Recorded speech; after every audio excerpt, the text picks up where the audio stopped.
안녕하세요. 여러분의 경제 내비게이터 경제학장 박사입니다. 자, 오늘도 김신행 교수님의 명쾌한 교재를 가지고 국제 경제의 아주 흥미진진한 세계로 함께 떠나볼 준비 되셨나요? 좋습니다. 우리가 지금 공부하는 국제경제학은요, 크게 보면 두 덩어리예요. 국제무역이랑 국제금융. 만약에 상품, 서비스가 국경을 막 넘나드는 국제무역이 우리 몸의 뼈대와 근육이라고 한다면 오늘 우리가 다룰 국제금융은 뭐냐? 바로 그 몸 전체에 피를 쫙 돌게 하는 심장과 혈관 같은 겁니다. 그러니까 진짜 핵심 중에 핵심이라는 거죠. 아, 이거 진짜 좋은 질문이에요. 정말 많은 분들이 헷갈려하는 부분이거든요.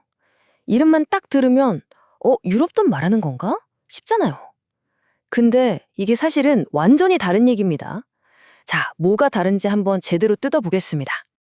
여기서 유로는요, 우리가 아는 그 대륙 유럽을 뜻하는 게 아니고요.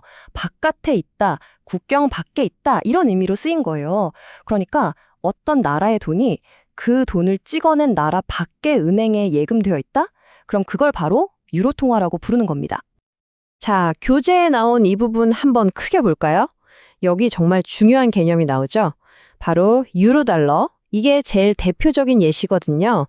무슨 말이냐면 미국의 달러가 미국 안에 있는 은행이 아니라 저기 런던이나 도쿄 같은 해외 은행에 예금되어 있잖아요. 그럼 그게 바로 유로달러가 되는 거예요. 쉽죠? 그럼 일본 엔화가 일본 밖에 있으면 그렇죠. 유로엔이 되는 거고요. 이거 더 쉽게 한번 가볼까요? 우리 아이언맨 토니 스타크 있잖아요. 이 사람이 미국인이죠? 근데 이 토니 스타크가 자기 돈, 달러를 뉴욕 은행이 아니라 저기 영국 런던에 있는 은행에다 턱 하고 예금했다고 한번 상상해 보세요. 바로 그 순간 그 돈은 그냥 달러가 아니라 유로 달러가 되는 겁니다. 어때요? 간단하죠? 맞아요. 바로 그거예요. 그게 핵심 질문이죠. 아니, 왜 굳이 자기 나라 돈을 다른 나라 은행에다가 맡기는 이런 복잡해 보이는 시장이 생겨났을까요? 그 뒤이야기를 들어보면요. 정말 흥미로운 역사적인 또 정치적인 이유들이 숨어 있습니다. 이 유로달러 시장의 탄생 배경은요. 놀랍게도 저 멀리 미국이랑 소련이 으르렁대던 그 냉전 시대로 거슬러 올라갑니다. 그러니까 이게 단순히 경제 논리로만 생긴 게 아니라는 거죠. 아주 팽팽한 정치적 긴장감이 만들어낸 시장이라고 할 수 있어요. 우리 교재에서는 이 거대한 시장이 탄생하게 된 세 가지 결정적인 힘에 대해 이야기하고 있어요. 첫째가 국제 무역의 성장, 둘째가 미국의 좀 특이한 금융 주제, 그리고 마지막이 바로 이 냉전이라는 정치적 상황.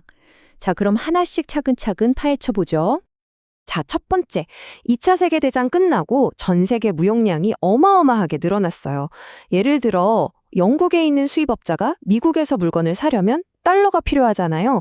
근데 그때마다 미국 은행에 송금하고 너무 번거로운 거예요. 차라리 그냥 가까운 런던에 있는 은행에 달러 계좌 하나 터서 거기서 바로 거래하는 게 훨씬 편했던 거죠. 이런 실용적인 필요가 시장의 씨앗이 된 겁니다. 두 번째 이유는 미국의 독특한 금융 규제, 바로 레귤레이션 Q 때문입니다. 이게 뭐냐면 당시 미국 정부가 은행들한테 예금이자 2 이상 주지 마 하고 이자율의 상한선을 딱 걸어버린 거예요. 그럼 여러분이 돈 맡기는 사람이라면 어떡하겠어요?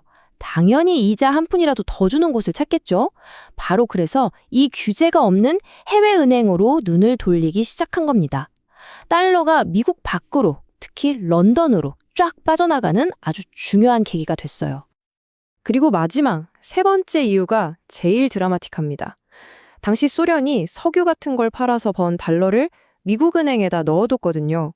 그런데 미국이랑 사이가 점점 험악해지니까 덜컥 겁이 난 거예요. 이러다가 미국 정부가 우리 돈을 싹 다 동결시켜버리는 거 아니야? 하는 불안감에 휩싸인 거죠. 그래서 어떻게 했냐? 미국 은행에 있던 달러를 몽땅 빼서 상대적으로 중립적인 유럽은행들로 옮겨버렸습니다. 이게 유로달러 시장을 그야말로 폭발적으로 성장시킨 결정적인 한 방이었습니다. 자, 이 표를 보면 왜 유로달러 시장이 그렇게 매력적이었는지 그냥 한눈에 딱 들어옵니다.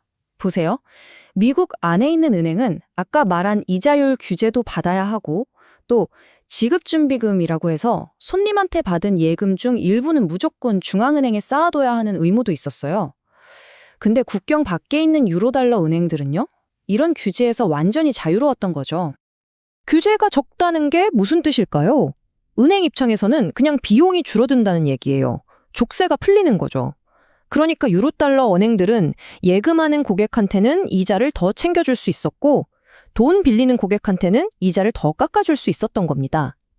맡기는 사람도 좋고 빌리는 사람도 좋고 이러니 시장이 안 클 수가 없었겠죠? 와, 정확해요. 바로 그 지점입니다. 정말 날카로운 질문이에요. 규제가 없어서 효율적이고 매력적인 건 알겠는데 반대로 생각하면 이거 문제 생기면 누가 책임지냐는 거죠. 걷잡을 수 없이 위험이 커질 수도 있는 거잖아요. 한 나라의 감독만으로는 통제가 안 되는 시장이니까요. 맞습니다. 돈은 국경이 없는데 법에는 국경이 있단 말이죠. 이렇게 전 세계를 무대로 움직이는 거대한 금융시장은 어느 한 나라의 힘만으로는 절대 감독할 수가 없어요. 그래서 뭐가 필요하다? 바로 국가들 간의 공조와 협력이 필수적인 겁니다. 국제 금융 규제가 도대체 왜 필요할까요? 자, 은행 하나가 망했다고 칩시다. 이게 그냥 그 은행만의 문제로 끝날까요? 절대 아니죠. 거기 돈 맡긴 사람들 피눈물 흘리고 그 은행이랑 얽혀있던 다른 은행들까지 줄줄이 위험해지는 전염 효과가 나타날 수 있어요. 이게 전 세계로 번지면 1930년대 대공황 같은 끔찍한 사태가 또 올 수도 있는 거예요. 이걸 막기 위한 국제적인 안전장치가 반드시 필요했던 겁니다. 자, 교재의 이 부분 한번 같이 크게 보시죠. 바로 이런 필요성 때문에 1974년에 주요 나라의 중앙은행 총재들이 스위스 바젤이라는 곳에 모입니다.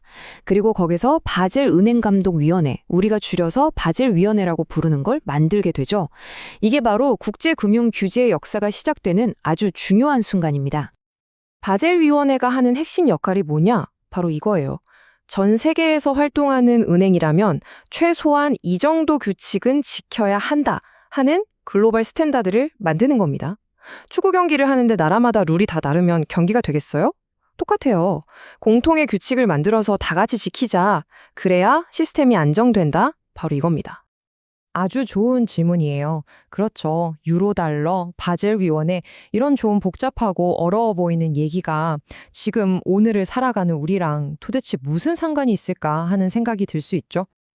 자, 이 슬라이드에 있는 표를 한번 크게 확대해서 같이 보시죠. 이제 세계 금융시장은 우리 경제랑 정말 뗄래야 뗄 수 없는 그냥 한 몸 같은 관계가 됐어요. 한국 금융시장 규모만 봐도 GDP랑 비교했을 때 어마어마하게 커졌잖아요.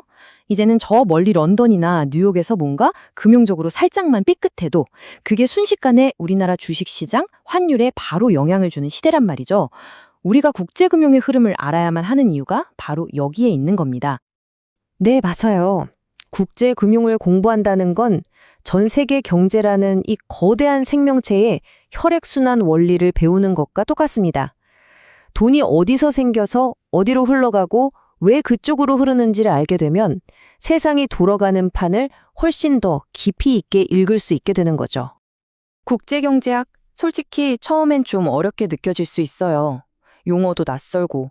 근데요, 오늘 우리가 한 것처럼 이렇게 개념 하나하나씩 같이 정복해 나가다 보면 어느 순간 세상을 보는 눈이 훨씬 넓어지고 깊어졌다는 걸 느끼게 될 겁니다. 여러분은 이미 그 강력한 힘을 기르기 시작한 거예요. 정말로요. 자, 오늘 우리가 함께한 이 긴 여정을 마무리하면서 마지막으로 질문 하나 드릴게요. 오늘 배운 이 지식들을 머릿속에 딱 넣고 오늘 저녁 뉴스를 한번 보세요. 미국 금리, 환율 변동 이런 얘기가 나올 때 과연 어제와 똑같이 들릴까요? 아니면 뭔가 다르게 보이고 들릴까요? 그 차이를 발견하는 바로 그 순간 여러분은 이미 한 단계 더 성장한 경제학도가 되어 있을 겁니다. 오늘 정말 수고 많으셨습니다.